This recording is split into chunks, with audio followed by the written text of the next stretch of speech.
Sejam bem-vindos para a segunda parte da nossa aula número 2. Se você não assistiu a primeira parte, recomendo que você vá para a aula Origem da Vida, Hipótese, e veja a teoria da criação divina, criação especial, designer inteligente, o criacionismo, tudo isso é a mesma coisa. E que você também assista sobre a panspermia, para que você possa entender, então, o contexto que nós estamos falando. Mas vamos continuar aqui, então, pessoal. Nosso próximo assunto é a hipótese da evolução química ou pré-biótica, já deixando muito claro para vocês, tá?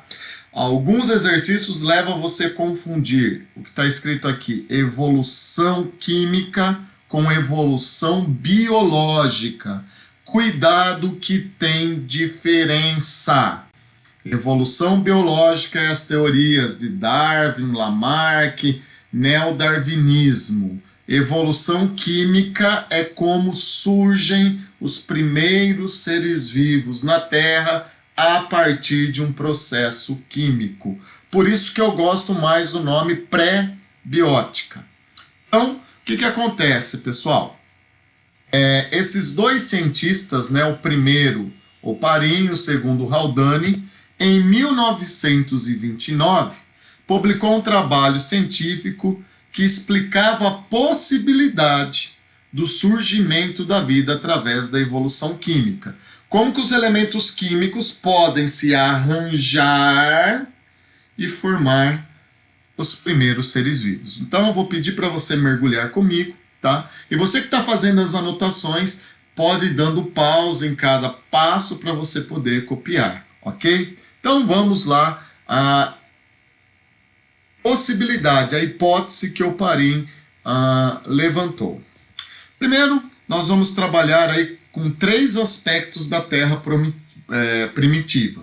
Como que ocorreu o resfriamento, como que ocorreu a formação dos primeiros oceanos, como era a atmosfera primitiva. Nós vamos abordar esses 3 aspectos, tá?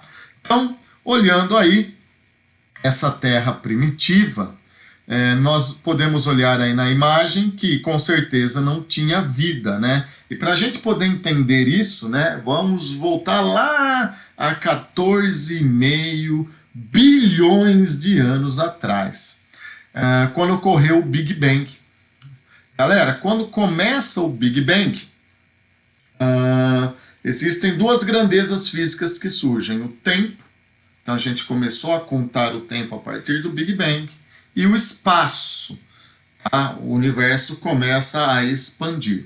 Então, com o tempo e o espaço, com a expansão, tenta imaginar aí, galera, tudo que existe no universo, assim, para ficar um pouquinho mais fácil, tenta imaginar a sua casa contida no local do tamanho da ponta do meu dedo, mas não só a sua casa. Tenta imaginar o planeta Terra contido aqui, ou a Via Láctea contida aqui. Na verdade, o universo contido aqui. Galera, precisa, para compactar toda essa matéria, muita energia. Muita energia. E aí, o que acontece? Numa pequena variação dessa energia, um pequeno decaimento dessa energia, aquela matéria toda acumulada passa a expandir numa grande explosão, o Big Bang. Tente imaginar, então, as temperaturas iniciais. Eram altíssimas, mais de 3.000, 4.000 graus Celsius. É inimaginável essa temperatura. Mas com o passar do tempo, né, a energia se dissipando, vai ocorrendo o resfriamento e vão se formando os primeiros corpos celestiais. Vão surgindo os sóis, vão surgindo os planetas. Em uma galáxia, nenhum sistema solar, surgiu o nosso planeta Terra nesse momento, aí há mais ou menos 4,5 bilhões de anos atrás. Então passaram-se 10 bilhões de anos até a gente ter aí essa característica do nosso planeta. Muito bem. o planeta ainda está muito quente, pessoal. E vocês, observando essa imagem, percebem que aí não existe água. E olha que louco, né? Então, por volta de 4,2, 4,5 bilhões de anos atrás, o planeta apresentava altíssimas temperaturas. Como que ocorreu, então, esse resfriamento? Pessoal, a galera aí que trabalha com astronomia, eles trabalham muito por comparações, para ter uma métrica, para poder mensurar as coisas. Então eles trabalham com comparações. E comparando o planeta Terra, a dimensão do planeta Terra, a formação do planeta Terra, com outros planetas em outras galáxias, em outros sistemas, que têm a mesma característica, eles perceberam que a massa do planeta Terra era muito maior que a massa dos demais planetas. Então, o que aconteceu, pessoal? Por analogia, eles pesquisaram, e essas pesquisas indicavam que mais ou menos 10 a 17 toneladas de matéria tenham sido agregadas ao planeta através de meteoros que aqui chegavam. Galera, 10 elevado a 17 toneladas é o 10 seguido por 17 zerinhos. É muita matéria. E entre essas matérias também chegam nesses meteoros, nesses asteroides, chega a água, tá? Então nessa matéria continha água pelo seu ciclo de precipitação e evaporação. Por cerca de 500 mil anos.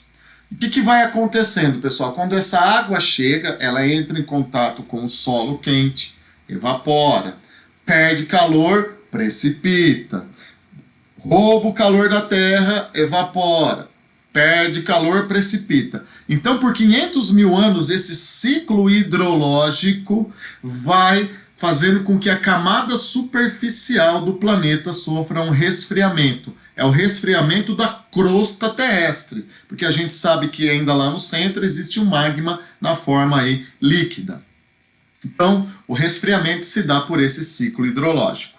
Pois bem, conforme vai resfriando, então vão se formar os primeiros oceanos, porque com o resfriamento nem toda a água agora começa a evaporar. Um pouco dessa água vai ficando aqui no estado líquido, e não são oceanos extremamente profundos, eram bem parecidos com lagoas, né? E olha só que legal, enquanto vai resfriando o planeta Terra, a atmosfera também vai se formando. E Oparin, na sua criação, na sua hipótese, e algumas pesquisas indicavam que certos elementos químicos estavam presentes na atmosfera terrestre. Bom, esses elementos químicos, pessoal, era carbono, que estava aqui na molécula de metano, hidrogênio, que estavam em todas as moléculas, tinha oxigênio presente na água e nitrogênio aqui na amônia. Então, ó, água, metano, gás hidrogênio e amônia. Essas moléculas continham carbono, hidrogênio, oxigênio e nitrogênio.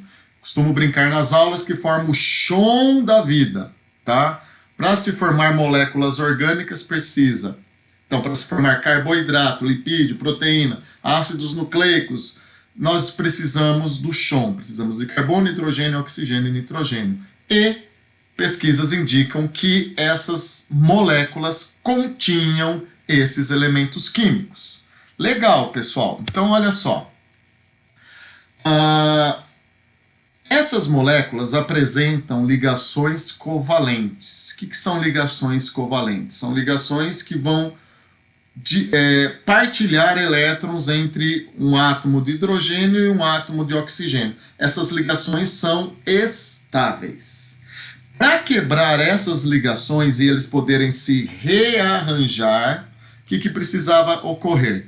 Descargas elétricas que vinham das tempestades que estavam se formando pelo ciclo hidrológico, e percebam que não tem gás O2 na atmosfera, não tem informação extremamente importante, e se não tem O2, muito menos O3 vai ter na atmosfera. Então, galera, olha só, você não tinha camada protetora para filtrar os raios ultravioletas. Então, do Sol vinham as ondas luminosas ultravioletas, as ondas visíveis e os infravermelhos. As ondas ultravioletas carregam muita energia consigo, e isso vai fazendo com que as moléculas vão se quebrando aleatoriamente. Então a água era quebrada, o metano era quebrado, o gás hidrogênio era quebrado e a amônia era quebrada. Então, essas moléculas eram quebradas por essas fontes de energia. Legal. Então, essas moléculas que quebravam precisavam se agrupar novamente, porque elas ficam ionicamente, então elas vão ficar com cargas positivas e negativas. Cargas opostas se atraem, então formavam novas moléculas. Essas novas moléculas poderiam ser moléculas orgânicas, poderiam ser carboidrato, lipídio, proteína e ácidos nucleicos. E essas moléculas estão se formando aqui na atmosfera, certo? E essas moléculas que se formam na atmosfera, quando chove, elas são precipitadas e elas podem cair na Terra ou nos oceanos. Se elas caírem na Terra, o solo ainda relativamente quente vai desnaturar. Se elas caem no oceano, a chance delas continuarem íntegras é maior. Ok? Beleza. Então essas moléculas caem lá no oceano. Olha aí, mais ou menos a cara de um oceano. Essa figura aí é do Parque Yellowstone, ainda hoje presente lá nos Estados Unidos. A gente percebe aqui que tem o centro essa lagoa muito quente, está saindo vapor. E aqui nas bordas a gente vai encontrar minérios de ferro, nós vamos encontrar sais, ok? E é num ambiente muito parecido com esse, galera, que essas moléculas se precipitavam. Então, essas moléculas chegavam aos oceanos primitivos e originavam um caldo nutritivo, um sopão, tá? Rico em carboidrato, lipídio e ácidos nucleicos. Legal. E aí, qual que é o próximo passo, galera?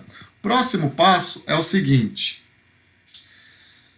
De uma maneira, os aminoácidos, que são as unidades formadoras das proteínas, esses aminoácidos vão se juntando e formam uma sequência proteica envolvida por uma película de água dentro do oceano. Essa película de água tinha algumas propriedades diferentes da água do oceano. Então, essa película, com uma tensão superficial em torno dessa sequência proteica, vai ter uma característica muito interessante.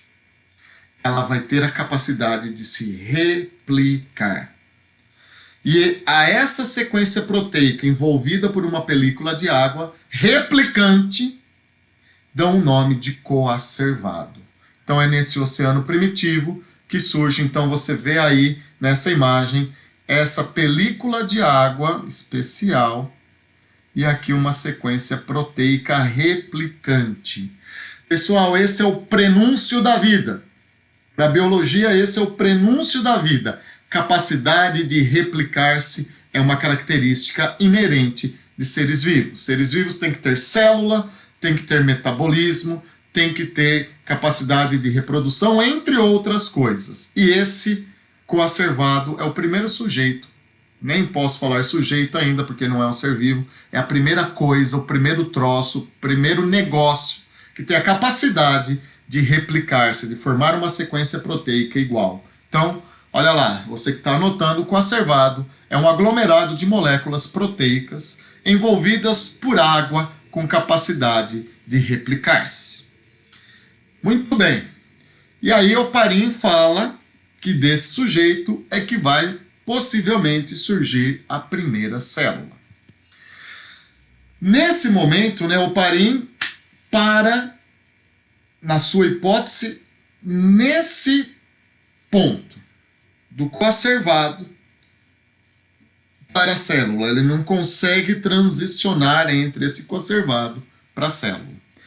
Um tempo depois, vem um sujeito chamado Miller e vai tentar demonstrar a hipótese de Oparin. Lembre-se que hipótese é o pensamento. E ele quer transformar essa hipótese em uma lei, ou no máximo, ou no mínimo, em uma teoria. O que Miller faz? Olha só, galera. Ele vai pegar todos os pontos que Oparin fala e vai montar nesse experimento que você está vendo aí na sua tela, para tentar chegar na formação do coacervado e, se desse muita sorte, na formação de células. Então aqui embaixo, né, nesse balão aqui, ele tem um aquecedor e coloca água aqui. Essa água aquecida na forma líquida vai representar nesse experimento os oceanos primitivos, certo? A água em ebulição no oceano representa, então, essa água nesse balão representa o oceano primitivo. Conforme a água é aquecida, ela vai passar por um processo de evaporação. Então, essa setinha que está subindo aqui representa a evaporação dos oceanos. Essa água evaporando vai chegar na atmosfera.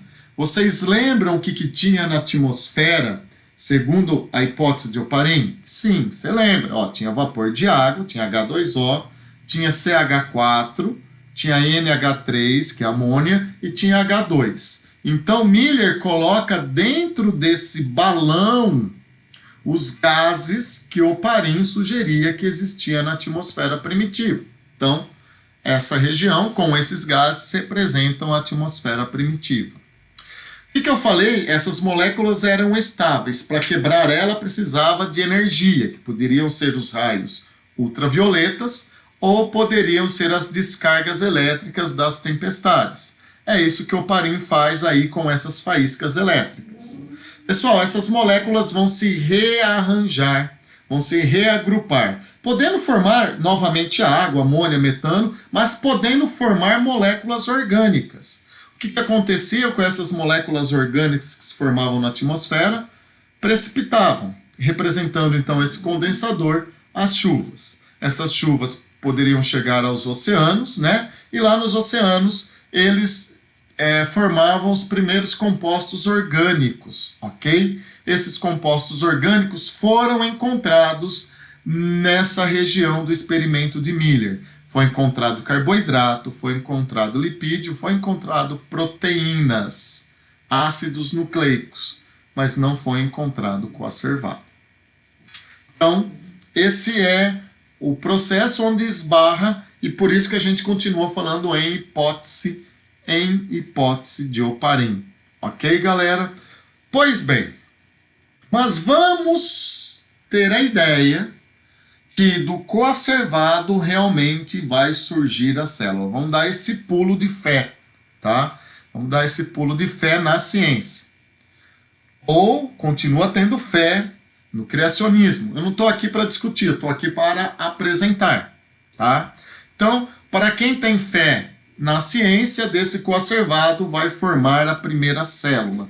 E a pergunta é, esse primeiro ser vivo, ele é autótrofo ou heterótrofo? Então, nós vamos fazer aqui meio que poético, né, da Terra primitiva até você.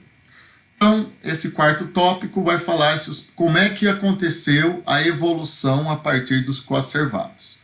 Então, se você quiser fazer aí, ver o processo completo que eu vou falar, depois voltar esse vídeo a partir desse ponto, fica legal, porque aí você vai entender quanto que você vai usar de espaço para montar esse esqueminha. Galera, vamos voltar. Então, o que existia na atmosfera primitiva?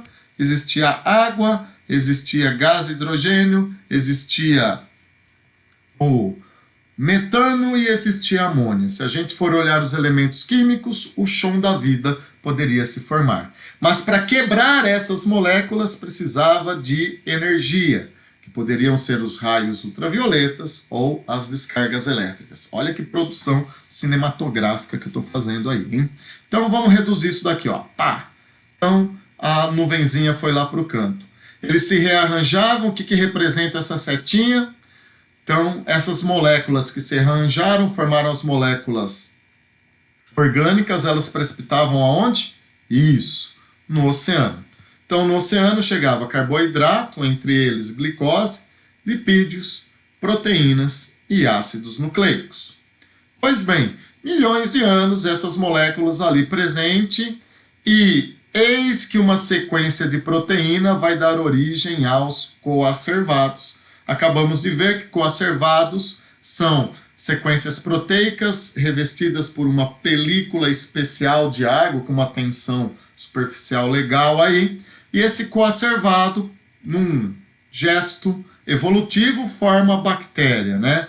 E como que se forma essa primeira bactéria? Nós vamos entender talvez que seja um gesto de fé, você acreditar nisso, ou um processo químico, ou a ação de Deus. Enfim, não é esse o debate que eu quero entrar com vocês. Mas vamos entender que surgiu essa bactéria. Vamos jogar essa bactéria aqui no cantinho. Pois bem, a pergunta é, como era essa bactéria? Essa bactéria era autótrofa ou heterótrofa? Para a gente poder responder isso, pessoal, a gente vai ter que relembrar alguns conceitos básicos. E para você que está anotando, é muito importante essas anotações. Primeira coisa, olha só, a gente vai entender o processo de fotossíntese. Para essa bactéria ser autótrofa, para essa primeira bactéria realizar fotossíntese e produzir a sua comida, que é a glicose, né? Então, no primeiro momento, a gente tem a ideia, ela vai ser autótrofa, porque ela tem que fabricar seu alimento. Então, ela tem que gerar a sua glicose. Ok, para ela gerar sua glicose, na atmosfera primitiva tinha água. Mas na atmosfera primitiva não tinha gás carbônico. Portanto, essa primeira bactéria muito provavelmente era heterótrofa. Mas da onde que ela ia tirar comida, professor? Lembra que no oceano tem moléculas orgânicas, tem carboidrato. Eu acabei de colocar lá entre parênteses que tinha glicose. Eu falei, informação importante. Então, a princípio, ela se alimentava daquela glicose que estava no sopão oceânico que vinha lá dos rearranjos da atmosfera. Então, a teoria mais aceita é que essa primeira bactéria tenha sido heterótrofa. Tá bom. Tem a glicose. Então, o que é respirar? Respirar é quebrar glicose, galera. Em nível celular, respirar é quebrar glicose. A gente tem a respiração anaeróbia e tem a respiração aeróbia. Bio, vida, aero, ar. O que do ar que me interessa? O O2. Então pensa comigo olhando nos componentes da atmosfera. Essa primeira bactéria, além de ser heterótrofa, que era a maneira que ela obtinha glicose, como era a respiração? Como é que era essa glicose que ela obtinha?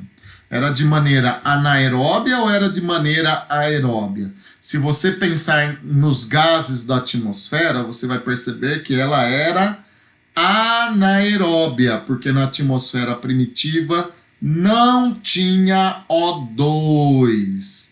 Então, muito provavelmente, as primeiras bactérias eram heterótrofas anaeróbias. Então, a hipótese heterotrófica ato 1. Essas bactérias eram heterótrofas e se alimentavam das moléculas orgânicas do oceano, principalmente da glicose. E, além de ser heterótrofas, como é que elas quebravam sua glicose? Como é que elas respiravam? Elas respiravam, quebravam essa glicose sem oxigênio, pois ele não existia na atmosfera. E um sinônimo para respiração anaeróbia é fermentação. Então, elas eram heterótrofas fermentadores ou heterótrofas anaeróbias. Muito bem. Ao fermentar, ao quebrar essa glicose sem oxigênio, elas passaram a liberar CO2 para a atmosfera.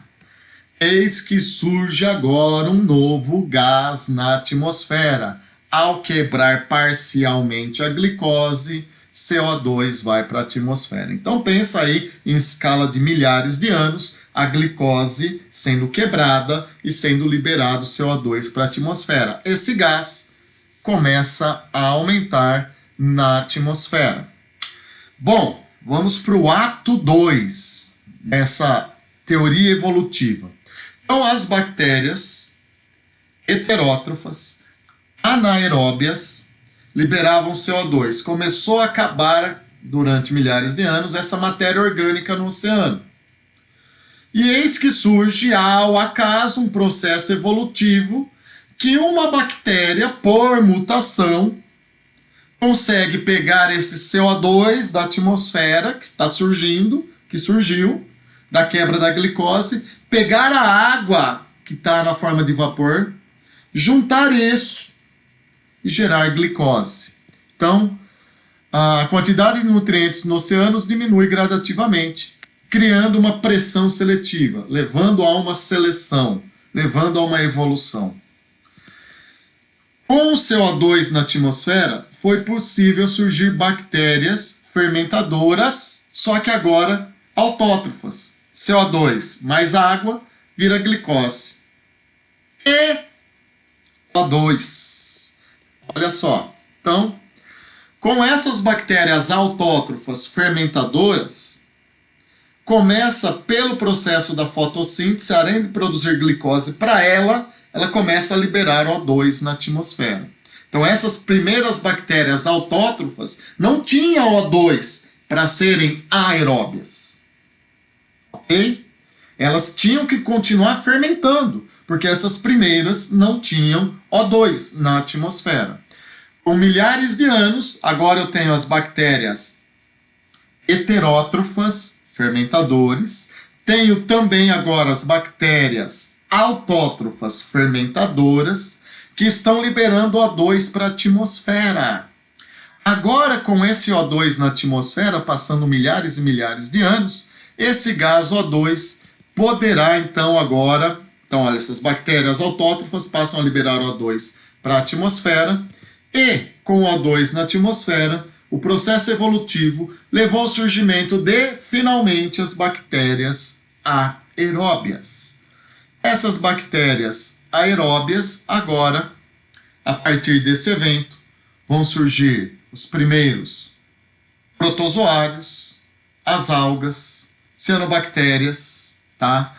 Desses protozoários podem ter surgindo os fungos, os poríferos, os cnidários, plateumintos, nemateumintos, anelídeo, molusco, artrópode, equinodermos, cordados. Entre os cordados a gente tem os peixes, os anfíbios, os répteis, as aves, os mamíferos, e o processo evolutivo dos mamíferos levou até você. Galera, eu sei que é muita informação, tá? Mas o que eu posso falar para você? Essa teoria é uma das mais aceitas. Existe a possibilidade também, né, de que o primeiro ser vivo, em vez de ter sido heterótrofo, existe a hipótese autotrófica. E a hipótese autotrófica, ele não vai ser um fotossintetizante, ele vai ser um quimiosintetizante. Ele vai fazer conversões de moléculas químicas para gerar energia para ele. Mas essa hipótese autotrófica quimiosintetizante, ela não é tão bem aceita na comunidade científica, então vale a pena você investir energia, investir tempo para entender esse mecanismo. Os exercícios, então, como é que isso vem caindo no vestibular? Quando cai, e ele não é tão incidente nos vestibulares. Ele pergunta dos gases da atmosfera, o que formam esses gases até a formação do coacervado. Monte essa linha aí das reações químicas até a formação do coacervado. Outros exercícios, como você vai verificar aí na sua apostila, no seu livro didático, fala o seguinte, né? Que como é que ocorreu a hipótese heterotrófica? Quem que surgiu primeiro? Então, primeiro surge o heterótrofo fermentador, depois o fotossintetizante, depois o aeróbio. Ok, galera? Voltando à frase de Shakespeare, né? Ser ou não ser, eis a questão. Só para encerrar, para quem é curioso, no que eu acredito? Eu acredito no seguinte: se você for perguntar para um pastor, for perguntar para um padre, quem criou tudo isso, ele vai falar que foi Deus quem criou tudo isso. E se você perguntar quem criou a Deus, ele vai falar que ninguém criou a Deus porque Deus sempre existiu. Se você perguntar para um físico ateu, se você perguntar para um evolucionista ateu, ele vai falar quem que criou tudo isso. Se perguntar para ele quem criou tudo isso, ele vai falar que foi o Big Bang. E se você perguntar quem criou o Big Bang, ele vai falar que ninguém, porque tudo que existe estava contido aquela única partícula. Se não tem ninguém antes de Deus, também não tinha ninguém antes do Big Bang. Percebam que nós estamos falando da mesma história contada por personagens diferentes. Por isso, não fique com o coração aflito, não fique com dúvidas que tirem o seu sono, porque a história é a mesma, basta você contar segundo o seu personagem. Bom, um abraço no coração, fiquem com Deus ou fiquem com o Big Bang e até o nosso próximo encontro. Tchau, fui!